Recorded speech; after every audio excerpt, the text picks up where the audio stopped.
Hello student. तो group D के लिए बायोलॉजी की क्लास स्टार्ट हो चुकी है और यहाँ पर आपको जो दिख रहा है ना एसएससी CHSL, ये CHSL नहीं है, ग्रुप डी के लिए है। ठीक है, तो चलिए स्टार्ट करते हैं क्लास और देखेंगे। हम बेसिक से हाई लेवल तक चलेंगे। ठीक है, तो सबसे पहला हमारा टॉपिक है सेल यानी कोशिका, और कोशिका एक बहुत ही बड़ा टॉपिक है, तो सबसे पहले हम उसी को पढ़ते हैं। ठीक है, तो सबसे पहले हम हेडिंग डालेंगे सेल यानी कि कोशिका। ठीक है, कोशिका हमारा टॉपिक इतना बड़ा है कि शायद 1 घंटे में भी कंप्लीट नहीं होगा। ठीक है, तो चलिए स्टार्ट करते हैं और बेसिक से समझते चलेंगे। तो कोशिका के अध्ययन को क्या कहा जाता है? Study cell of study. ठीक है, या स्टडी ऑफ सेल। ठीक है, स्टडी ऑफ सेल, कोशिका के अध्ययन को। अच्छा, और कोशिका का अध्ययन करने के बाद हम इसको कोशिका विज्ञान के नाम से जानते हैं, जो कि हार्टविग ने कहा था। ठीक है, हार्टविग ने कोशिका का अध्ययन और कोशिका के अध्ययन को कोशिका विज्ञान कहा था। ठीक है, क्या कहा था? कोशिका विज्ञान। और कोशिका विज्ञान को हम क्या कहते हैं? साइटोलॉजी। ठीक है, साइटोलॉजी, कोशिका का अध्ययन उसको भी साइटोलॉजी ही कहते हैं, और कोशिका विज्ञान एक ही बात है। साइटोलॉजी का मतलब दोनों ही होता है। ठीक है, चलिए कोशिका होती क्या है? एक संरचनात्मक और क्रियात्मक इकाई होती है। ठीक है, जिसकी कुछ संरचना होती है और कुछ क्रियाएं होती है। तो यह एक संरचनात्मक यानी कि स्ट्रक्चरल एंड क्रियात्मक इकाई है। ठीक है, कैसी है? संरचनात्मक और क्रियात्मक इकाई है, क्रियात्मक इकाई है।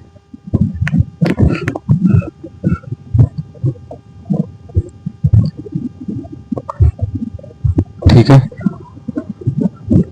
तो यह कैसी है? Structural and functional unit. ठीक है, तो स्ट्रक्चरल एंड फंक्शनल यूनिट है। ठीक है, तो हिंदी इंग्लिश बाइलिंगुअल चलेगी क्लास।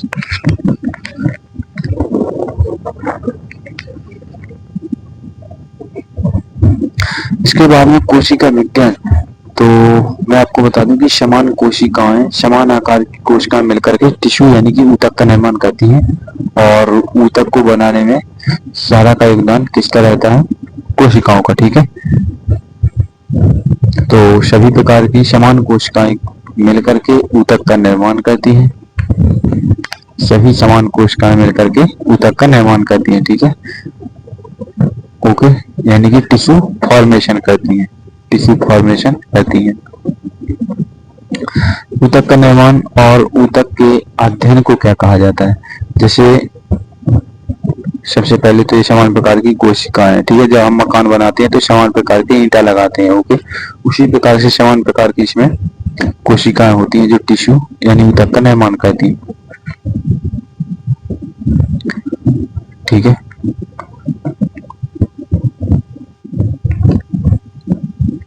ऊतक के अध्ययन को क्या कहा जाता है? चलिए यहाँ पर हम लिखते हैं, ऊतक के अध्ययन को क्या कहा जाता है?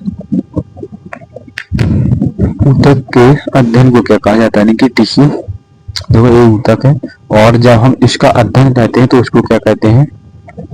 सबसे पहले 1 मिनट यहाँ पर हम लिखेंगे ऑर्गन यानी कि अंग। तो ऊतक किसको निर्माण करते हैं? अंग का निर्माण करते हैं।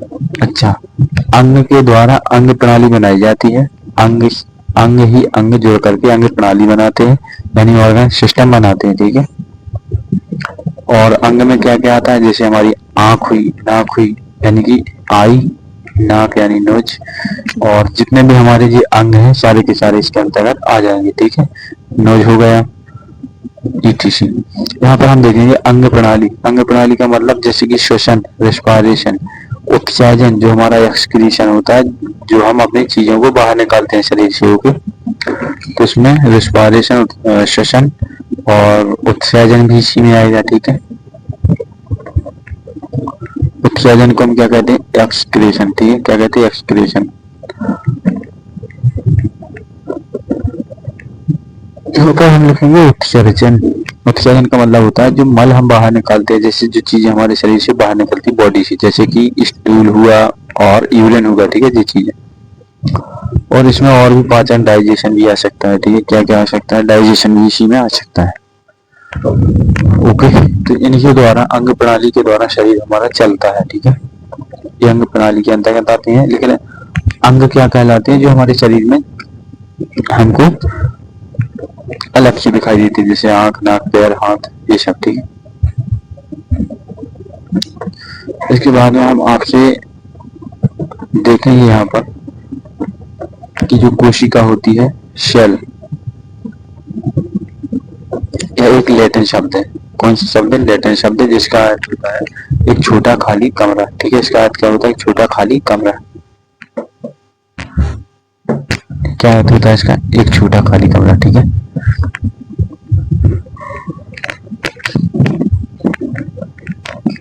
Open smallest room. ठीक है,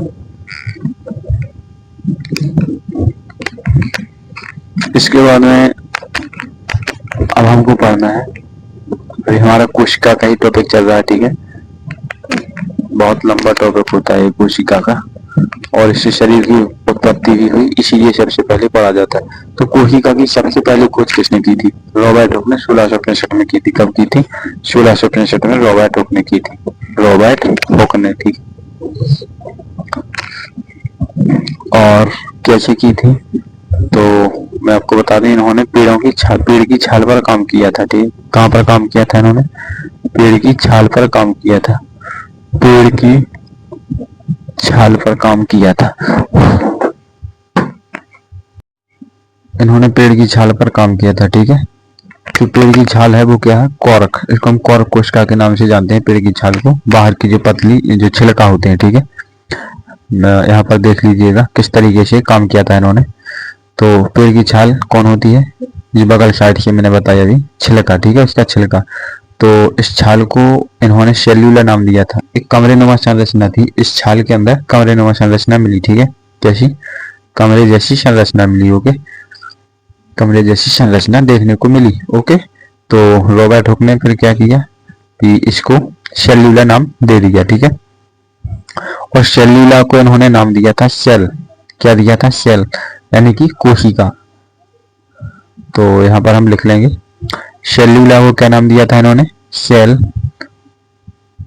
सेल यानी कोशिका। ठीक है, कैसी कोशिका? मृत कोशिका, डेड सेल। ठीक है, तो डेड सेल, जो डेड सेल थी, ठीक है, तो डेड सेल यानी कि मृत कोशिका की खोज किसके द्वारा की गई? रॉबर्ट हुक के द्वारा, और माइक्रोस्कोप के माध्यम से। ठीक है, तो आपकी क्लास बाइलिंगुअल चलेगी, यानी मैं हिंदी और इंग्लिश दोनों में लिखता चलूंगा। ठीक है, इसके बाद में पढ़ना है हमको एंटोनी वॉन लीवेनहॉक। कौन है ये एंटोनी वॉन लीवेनहॉक? ये रॉबर्ट हुक के बाद आने वाले वैज्ञानिक हैं, साइंटिस्ट हैं। इन्होंने क्या किया था कि इन्होंने जीवित कोशिका की खोज की थी। किस तरीके से की थी वो भी जान लेते हैं। ठीक है, डायरेक्ट तो कोई खोज कर नहीं सकता, उसके कोई कई तरीके होते हैं, और किस तरीके से की। ठीक है, तो ये नदी के किनारे गए तो वहां पर उंगलियों में मिट्टी लग गई थी इनकी। ठीक है, तो उस तरीके से इन्होंने एक माइक्रोस्कोप बनाया और उस मिट्टी के अंदर देखा तो बैक्टीरिया देखा इन्हें। ठीक है, और बैक्टीरिया के अंदर इन्होंने एक जीवित कोशिका की खोज की थी। ठीक है, तो चलिए यहाँ पर हम लिख लेते हैं।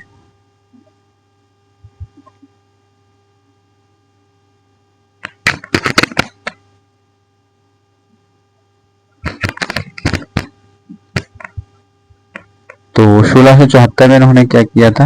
एक जीवित कोशिका की खोज की थी। किसके अंदर की थी? बैक्टीरिया के अंदर की थी, यानी कि जीवाणु के अंदर की थी। ठीक है, बैक्टीरिया जिसको हम जीवाणु कहते हैं। क्या कहते हैं इसको? हम जीवाणु कहते हैं। ओके, ठीक है,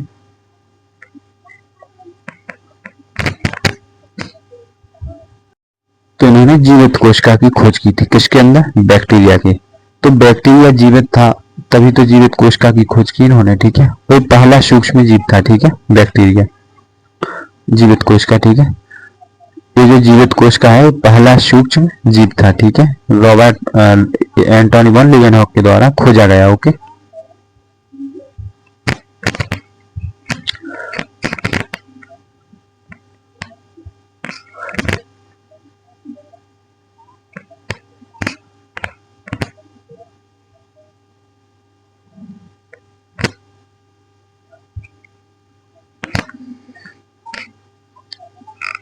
इनको क्या कहा जाता है? एंटोनी वॉन लीवेनहॉक को सूक्ष्म जीव विज्ञान का पिता, सूक्ष्म जीव विज्ञान का पिता, या फिर आप बोल दीजिए सूक्ष्म जीव विज्ञानी, सूक्ष्म जीव विज्ञानी। ठीक है, तो यहाँ पर हम लिख लेंगे किनको? Father of microbiology.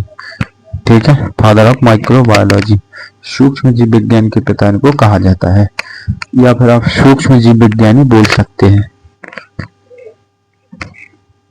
ठीक है, फादर ऑफ माइक्रोबायोलॉजी, सूक्ष्म जीव विज्ञान के पिता।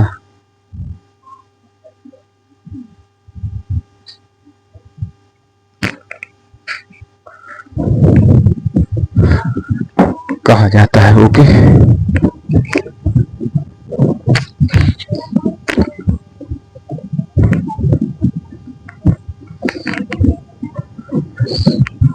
इसके बाद मैं आपको बता दूं कि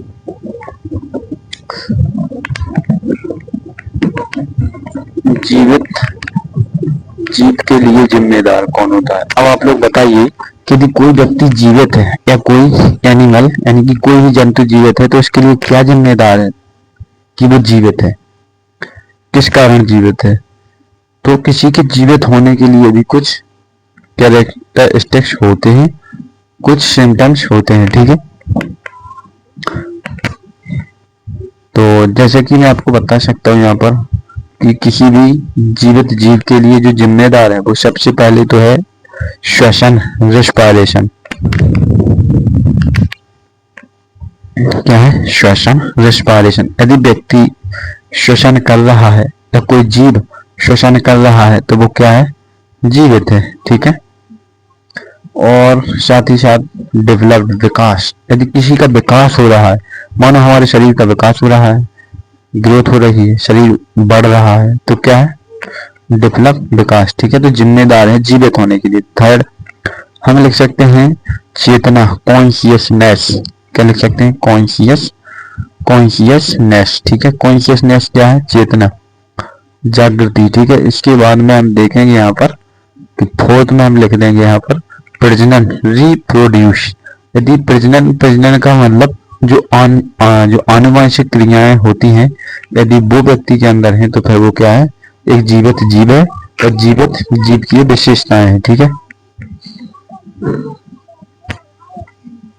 इसके बाद 5 यानी कि 5वां हम लिख सकते हैं इसमें मेटाबॉलिक।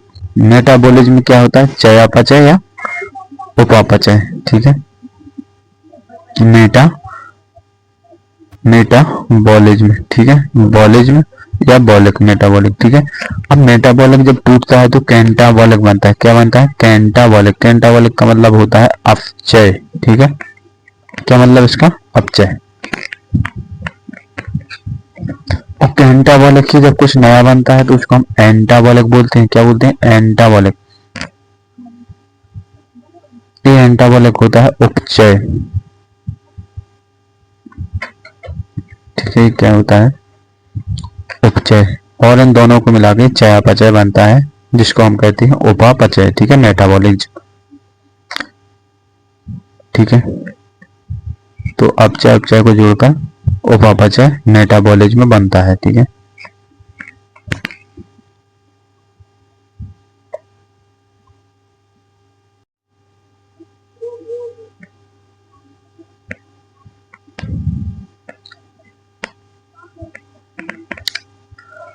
अब हमको पढ़ना कोशिका सिद्धांत।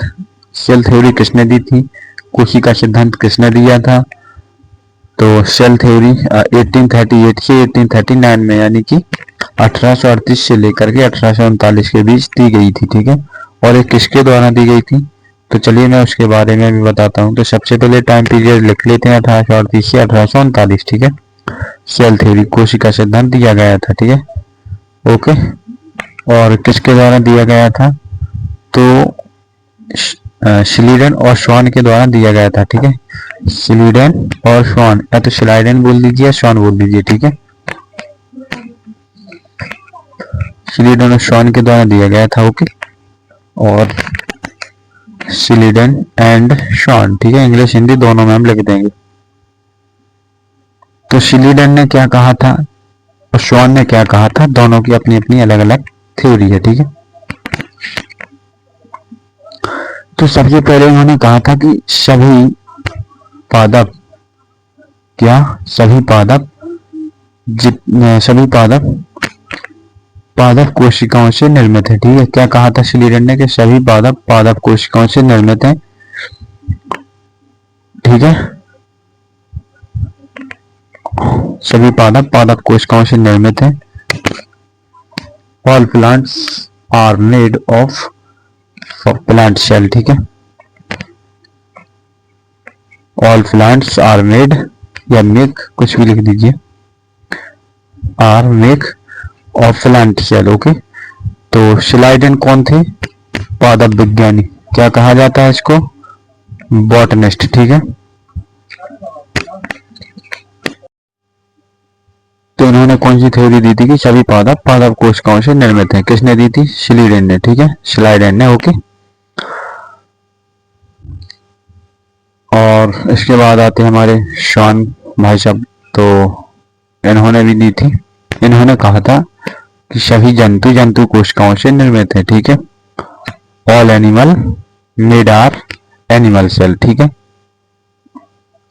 ऑल सभी जंतु कोशिकाओं से निर्मित थे। ठीक है, तो सभी जंतु कोशिकाओं से निर्मित है, ऐसा किसने कहा था? शॉन ने कहा था। ऑल एनिमल मेड आर, ठीक है, मेक ऑफ एनिमल सेल। ठीक है, all animal made of animal cell. इसके बाद में हमको लिखना है रुडोल्फ विर्चू। अब रुडोल्फ विर्चू ने जो अपना कथन दिया था वो कब दिया था? इन्होंने खोज कब की थी? तो रुडोल्फ विर्चू ने 1855 में 1855 में, यानी कि रानी लक्ष्मीबाई के समय में ही, समझ लीजिए। ओके, तो 1855 में इन्होंने क्या कहा था? एक ओमनिस सेल्यूला और ई सेल्यूला अपना एक तर्क दिया था। ठीक है, ओमनिस सेल्यूला ई सेल्यूला। ओके, 1855 में।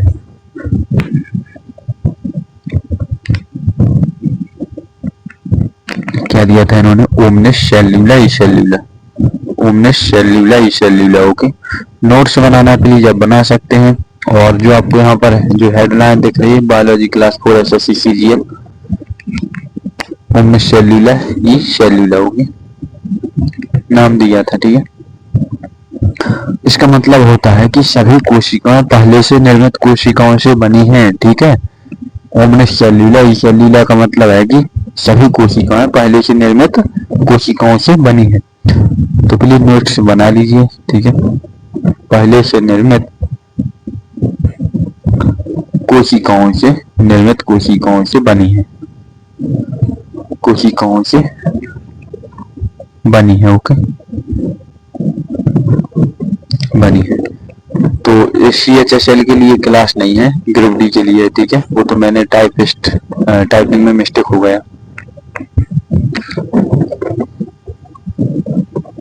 तो इनका कथन क्या था कि सभी कोशिकाएं पहले से निर्मित कोशिकाओं से बनी है। ठीक है, इसके बाद में हम लिखेंगे कि जो इलेक्ट्रॉनिक माइक्रोस्कोप, जो इलेक्ट्रॉनिक माइक्रोस्कोप था उसकी खोज किसने की थी और कब की थी? इलेक्ट्रॉनिक माइक्रोस्कोप यानी कि सूक्ष्मदर्शी की खोज किसने की थी, कब की थी? तो इसकी खोज 1940 में, 1940 में किसने की थी? नॉल एवं रुस्का ने। ठीक है, 1940 में किसने की थी? नॉल एवं रुस्का ने की थी। ठीक है, नॉल एवं रुस्का। ठीक है, यहाँ पर लिख लेंगे नॉल एवं रुस्का ने की थी। ठीक है, और कब की थी? तो 1940 में की थी। और इस खोज के माध्यम से, माइक्रोस्कोप के माध्यम से जितने भी कोशिकांग हैं उनका अध्ययन संभव हो पाया। ठीक है, इसके बाद हम देखेंगे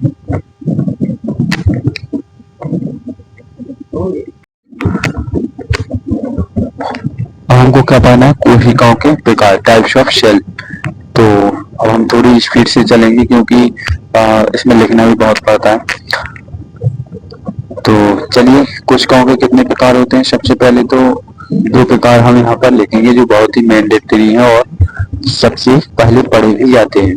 सबसे पहले हम लिखेंगे प्रोकैरियोटिक कोशिका यानी कि प्रोकैरियोटिक सेल, और देन इसके बाद लिखेंगे यूकैरियोटिक कोशिका यानी कि यूकैरियोटिक सेल। ठीक है, तो प्रोकैरियोटिक कोशिका, प्रो का मतलब होता है पुरानी और यूकैरियोटिक का मतलब होता है नाभिक केंद्रक। ठीक है, यानी कि इसका जो केंद्रक है वो विकसित नहीं हो पाया। ठीक है, यूकैरियोटिक सेल, और इसका यहाँ पर हम पढ़ेंगे यूकैरियोटिक सेल, यूकैरियोटिक कोशिका, यूकैरियोटिक कोशिका।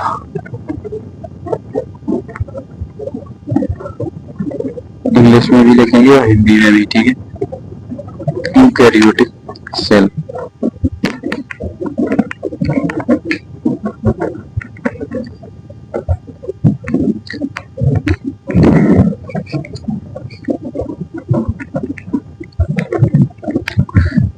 इसको एक पुरानी कोशिका है। ठीक है, सबसे पुरानी कोशिका है और प्राथमिक कोशिका मानी जाती है, और एक अविकसित कोशिका है, अनडेवलप्ड है। ठीक है, इसका विकास नहीं हुआ था, इसमें अनेक अंग नहीं थे, इसलिए इसका विकास नहीं हुआ था। ठीक है, तो अनडेवलप्ड है और इसमें अनेक अंग नहीं पाए जाते। ठीक है, इसमें अनेक अंग नहीं पाए जाते। ठीक है, इसमें एक कोशिकांग पाया जाता है जिसका नाम है राइबोसोम, और कोशिका द्रव इसमें पाया जाता था, साइटोप्लाज्म, जिसको हम जीव द्रव्य के नाम से भी जानते हैं, प्रोटोप्लाज्म के नाम से भी जानते हैं। ठीक है, तो इसमें एक कोशिकांग पाया जाता है जिसका नाम है राइबोसोम, और पूरा कंप्लीट हम बाद में पढ़ेंगे। ठीक है, और यूकैरियोटिक कोशिका जो कि नई कोशिका है और विकसित कोशिका है, डेवलप्ड कोशिका है। ठीक है, विकसित कोशिका है, डेवलप्ड कोशिका है, विकसित कोशिका है, डेवलप्ड कोशिका है, और इसमें अनेक अंग पाए जाते हैं। अनेक अंग का मतलब अनेक कोशिकांग, और उसके अनेक कोशिकांग के बारे में भी हम पढ़ेंगे, चिंता मत करो। ठीक है, पूरी क्लास चलेगी अपनी और पूरा कंप्लीट सिलेबस हम बायोलॉजी का कर देंगे यहाँ पर। अभी तो बेसिक से चल रही। ठीक है, तो सबसे पहले पढ़ेंगे हम प्रोकैरियोटिक कोशिका क्या होती है। देखो, हमें अपना कॉन्सेप्ट क्लियर करना है, हमें नोट से बना करके कोई वो नहीं करना है। ठीक है, कोई किताब नहीं छापनी, कोई पीएचडी नहीं करनी। ठीक है,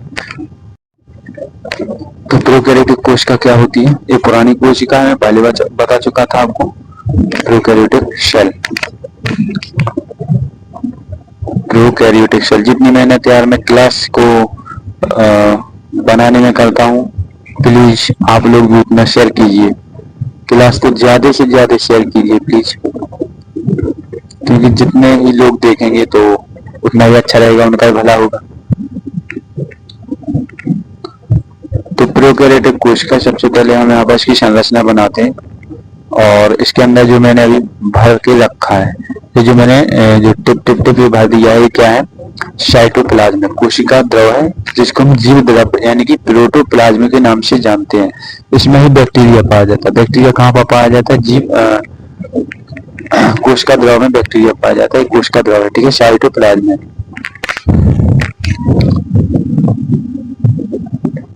कोशिका द्रव है। ठीक है,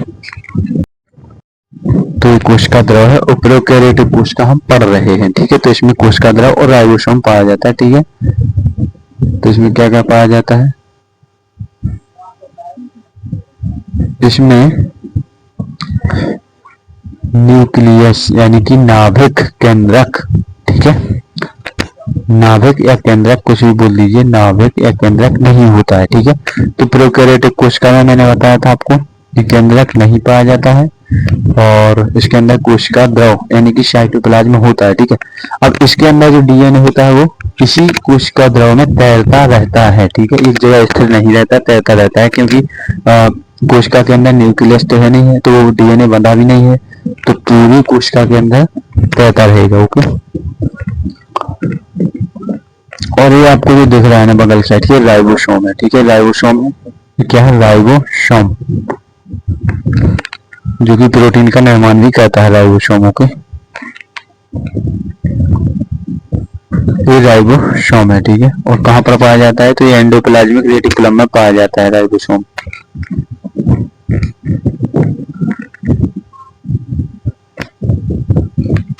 प्रोकैरियोटिक कोशिका के अंदर आपको हिस्टोन प्रोटीन देखने को नहीं मिलेगा। ठीक है, हिस्टोन प्रोटीन नहीं मिलेगा। हिस्टोन प्रोटीन इसके अंदर होता है बट वो बंधा रहता है, ठीक है। ठीक है, किससे बना रहता है? तो वो डीएनए से बना रहता है, ठीक है। के अंदर हिस्टोन प्रोटीन नहीं पाया जाता, ठीक है।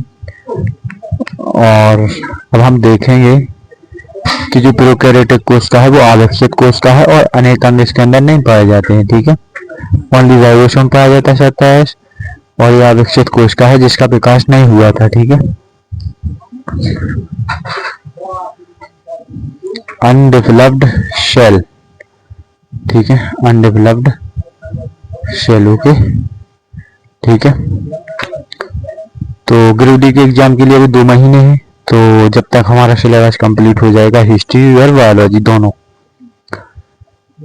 और इसके अंदर अनेक कोशिकाएं नहीं पाए जाते हैं, बिल्कुल बात सही है। तो जिस तरीके से मैंने स्ट्रक्चर बनाया है, यदि आप इस तरीके से स्ट्रक्चर बनाते हैं तो आपको मैं कहूँगा कि कभी बायोलॉजी भूलेगी ही नहीं, ठीक है।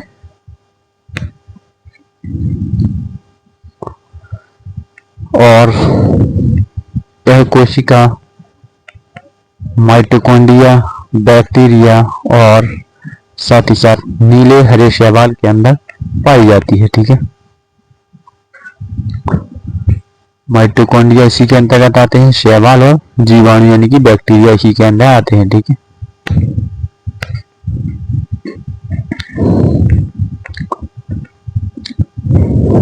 जीवाणु में पाई जाती है। तो बैक्टीरिया यानी कि प्रोकैरियोटिक कोशिका हमारी समाप्त हुई यहाँ पर। अब हम पढ़ेंगे यूकैरियोटिक कोशिका, एक नई सेल के बारे में, ठीक है, जो कि आज एनिमल जितने भी जीव जंतु हैं सब में पाई जाती है। अब वो विकसित सेल है ना, यूकैरियोटिक सेल विकसित सेल है, तो जितने भी जीवाणु हैं वे सारे के सारे विकसित हैं, तो उन्हीं के अंदर मिलेगी ये, ठीक है, यूकैरियोटिक सेल।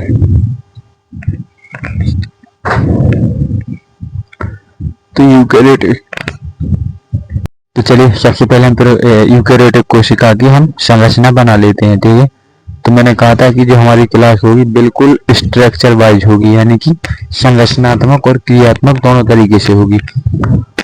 इसके अंदर न्यूक्लियस पाया जाता है, ऑब्वियसली बिल्कुल पाया जाता है, केंद्रक पाया जाता है, ठीक है। और अब हम जब यूकैरियोटिक कोशिका पढ़ ही रहे हैं तो इसके अंदर हम बहुत कुछ पढ़ेंगे, ठीक है, बहुत कुछ सीखने वाले हैं आज हम।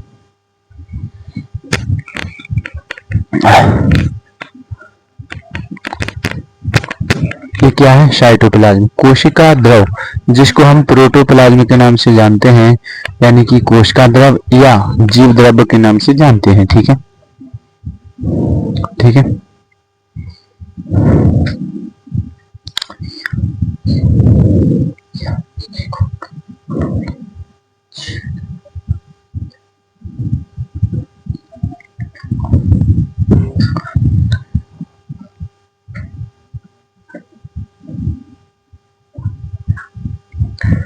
ये जो आपको कोई केंद्रक के अंदर जो दिखाई दे रहा है ये क्या है? डीएनए है, ठीक है। और कैसा डीएनए है? रैखिक डीएनए है, ठीक है। तो इसके अंदर कैसा डीएनए पाया जाता है? रैखिक। और प्रोकैरियोटिक कोशिका के अंदर जो डीएनए पाया जाता है वो होता है वृत्ताकार, ठीक है, सर्कुलर, ओके। और इसके अंदर रैखिक पाया जाता है एक रेखा के जैसा, ठीक है। और मैं बात करूं तो इसके अंदर आपको न्यूक्लियोप्लाज्म का मतलब क्या होता है? जो इसके अंदर जो केंद्रक के अंदर द्रव पाया जाता है वो न्यूक्लियोप्लाज्म, जिसको हम केंद्रक द्रव के नाम से जानते हैं, ठीक है। केंद्रक द्रव न्यूक्लियोप्लाज्म जो केंद्रक के अंदर पाया जाता है, और केंद्रक के ऊपर जो छिद्र पाए जाते हैं उनको हम न्यूक्लियस पोल भी कहते हैं। और ये आपको जो दिखाई दे रहा है, ठीक है, यूकैरियोटिक कोशिका में अनेक कोशिकांग पाए जाते हैं, इतना भी याद रखना, ठीक है। तो बहुत सी डिफरेंशिएशन है हमारी प्रोकैरियोटिक कोशिका और यूकैरियोटिक कोशिका, ठीक है, दोनों में।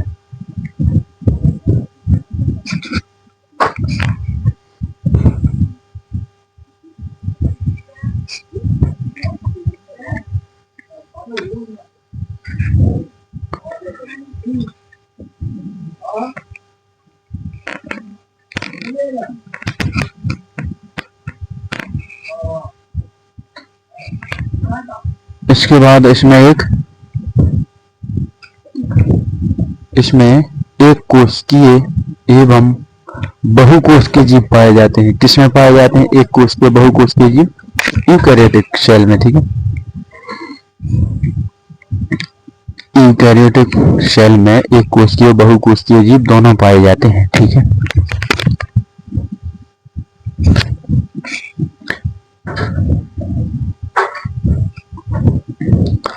अब इसके बाद में हम पढ़ेंगे कि एक कोष्ठीय जीव क्या होता है और बहुकोष्ठीय जीव क्या होता है। एक कोष्ठीय जीव जिसको हम यूनिसेल्यूलर ऑर्गेनिज्म कहते हैं। क्या कहते हैं? Unicellular organism. ऑर्गेनिज्म का मतलब जीव होता है, ठीक है।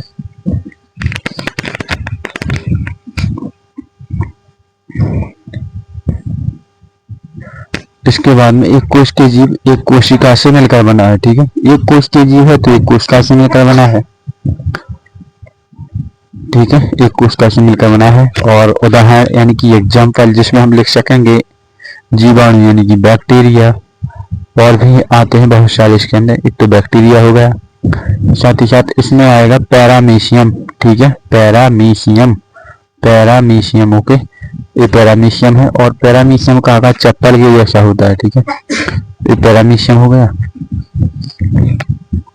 इसके बाद में इसी में आता है हमारा पैरामीशियम जीवाणु, और इसी में आता है अमीबा। अमीबा क्या? जिसकी कभी मृत्यु ही नहीं होती है, ठीक है। तो इन सब चीजों के बारे में हम डिटेल तो बाद में पढ़ेंगे, ठीक है। अभी तो उदाहरण दे दिए, ओके। तो यूकेरियोटिक कोशिका के अंदर बहुत कुछ पढ़ लिया हमने।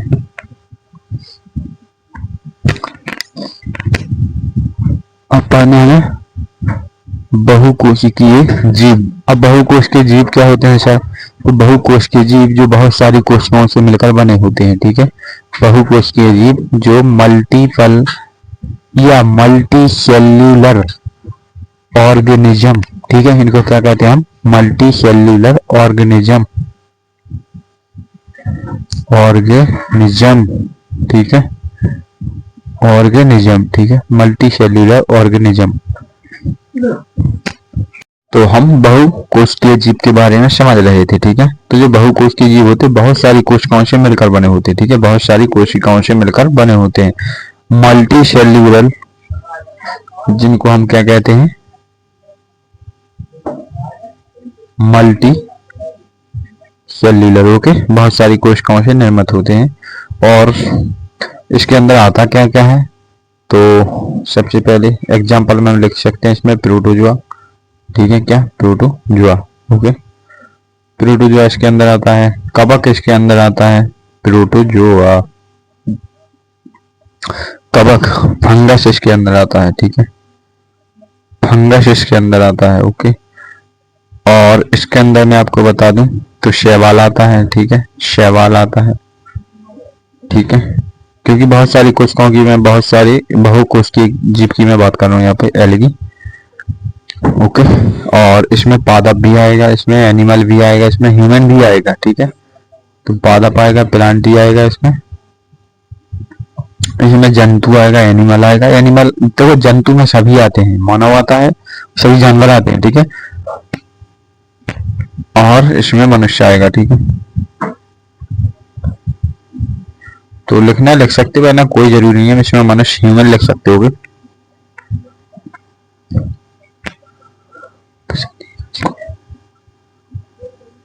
ठीक है। तो यहाँ पर हम बहुकोश के जीव के बारे में भी समझ गए कि क्या होते हैं बहुकोशिकीय। ऐसे जीव जिनके अंदर बहुत सारी कोशिकाएं पाई जाती हैं, ठीक है। ये आपकी परिभाषा है। देन इसके बाद अब हम देखेंगे पादप कोशिका, ठीक है।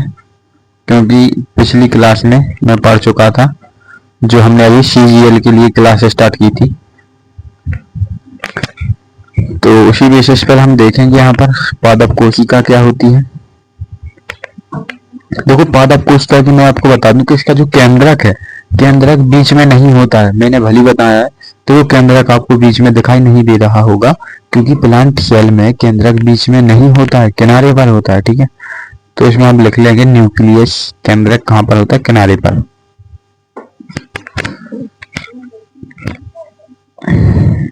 इसको हम केंद्रक भी बोलते हैं, नाभिक भी बोलते हैं, ठीक है। ये कहाँ पर होता है? किनारे पर होता है। किसके किनारे पर? कोशिका के किनारे पर। और इसके अंदर जो भरी हुई संरचना दिखाई दे रही है, ये क्या है? साइटोप्लाज्म, कोशिका द्रव। साइटोप्लाज्म, कोशिका द्रव।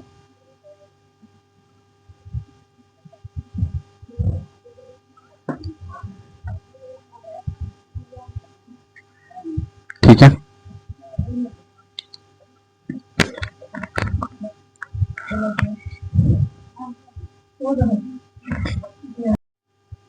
इसके बाद में हम देखेंगे प्रोकैरियोटिक कोशिका, जो पादप कोशिका होती है हमारी प्लांट सेल, इसके ऊपर एक झिल्ली पाई जाती है जिसको हम क्या कहते हैं?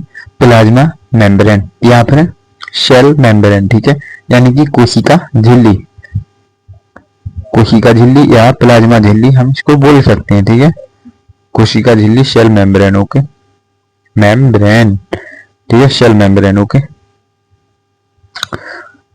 और इसके ऊपर एक और झिल्ली पाई जाती है, एक और परत पाई जाती है, वो होती है कोशिका भित्ति। क्या होती है? कोशिका भित्ति। ठीक है, ये कोशिका भित्ति होती है। ठीक है,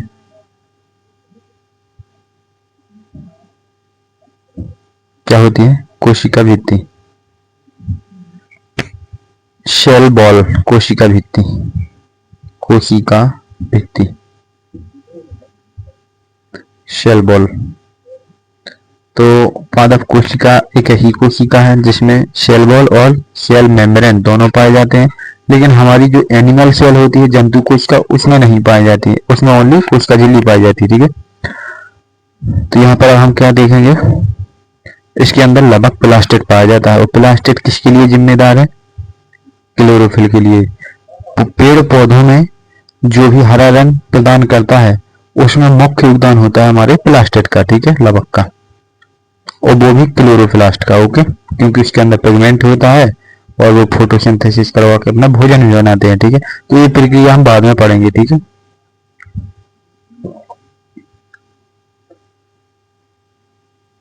अंतःपदवी जालिका। देखो, ये दीवार से कोशिका से जो एक स्ट्रक्चर मैंने अभी बनाया, ये अंतःपदवी जालिका है। ठीक है, क्या है ये? अंतःपदवी जालिका। इसके अंदर राइबोसोम भी पाया जाता है। तो वो कौन सा राइबोसोम पाया जाता है? HCH राइबोसोम पाया जाता है, जो प्रोटीन का निर्माण करता है। ठीक है, तो उसके बारे में भी हम बाद में पढ़ेंगे। सबसे पहले अभी हम छोटे छोटे टॉपिक पढ़ लेते हैं। ओके, तो अंतःपदवी जालिका, और अंतःपदवी जालिका के भी दो प्रकार होते हैं। एक तो होता है रफ एंडोप्लाज्मिक रेटिकुलम, खुरदरी अंतःपदवी जालिका, और एक होती है स्मूथ एंडोप्लाज्मिक रेटिकुलम, जिसको हम बोलते हैं चिकनी अंतःपदवी जालिका।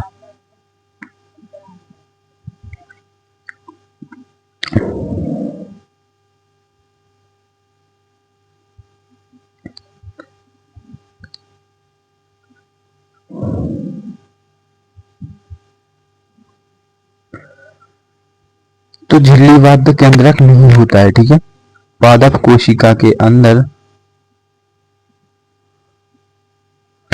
सॉरी, इसके अंदर केंद्रक होता है, बट इस टॉपिक को काट दीजिए यहां से। ठीक है, जहां पर मैंने झिल्लीबद्ध लिखा है ना, इसको यहां से काट दीजिए। ओके, क्योंकि ये पार्ट हमारा प्रोकैरियोटिक सेल का है, झिल्लीबद्ध, इसमें नहीं आएगा ये। ओके, अब हम देखेंगे माइटोकॉन्ड्रिया। ये क्या होता है माइटोकॉन्ड्रिया? इसको हम सूत्र कणिका के नाम से जानते हैं। ठीक है, और माइटोकॉन्ड्रिया कोशिका को ऊर्जा प्रदान करता है, और इसीलिए माइटोकॉन्ड्रिया को कोशिका का शक्ति ग्रह कहा जाता है। क्या कहा जाता है? शक्ति ग्रह कहा जाता है। और यहाँ पर इसमें वैक्यूल की रिक्तिकाएं पाई जाती हैं। तो पादप कोशिका के अंदर आपको वैक्यूल्स देखने को मिलेंगे, रिक्तिकाएं देखने को मिलेंगी, लेकिन एनिमल सेल के अंदर आपको कोई वैक्यूल्स देखने को नहीं मिलेंगे। ठीक है, तो ये डिफरेंशिएशन है एनिमल सेल और प्लांट सेल दोनों में। ठीक है, तो आज की क्लास हमारी यहीं पर एंड होती है। ठीक है, तो एक टॉपिक थोड़ा सा एक पॉइंट और रह गया है, उसको मैं करवा दूं, इसके बाद क्लास को एंड कर रहा हूँ। और प्लीज सेशन को शेयर जरूर करना। ओके, तो इसी तरीके से आपके साथ लॉजिकल और structure wise class daily upload होती रहेगी। तो ये जो संरचना दिखा रही है वाइट कलर से मैंने अभी इसको बनाया है, वो है गोल्गी बॉडी। क्या है वो? Golgi body. ठीक है,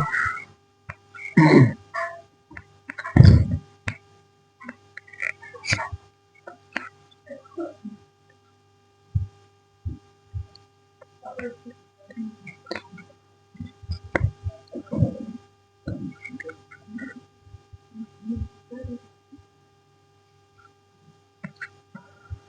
वहां पर आज हमारी क्लास यहाँ पर एंड होने वाली है। ठीक है, मैं आपको बता दूं कि डेली क्लास देखने के लिए आप चैनल को सब्सक्राइब कीजिए, आपको डेली क्लास मिलेगी इसी तरीके की, और आपका ग्रुप डी का जो भी बायोलॉजी का पूरा संपूर्ण सिलेबस है पूरा हो जाएगा इसी यूट्यूब चैनल पर। ठीक है, तो नमस्कार सभी को, धन्यवाद, और सेशन को शेयर जरूर करना।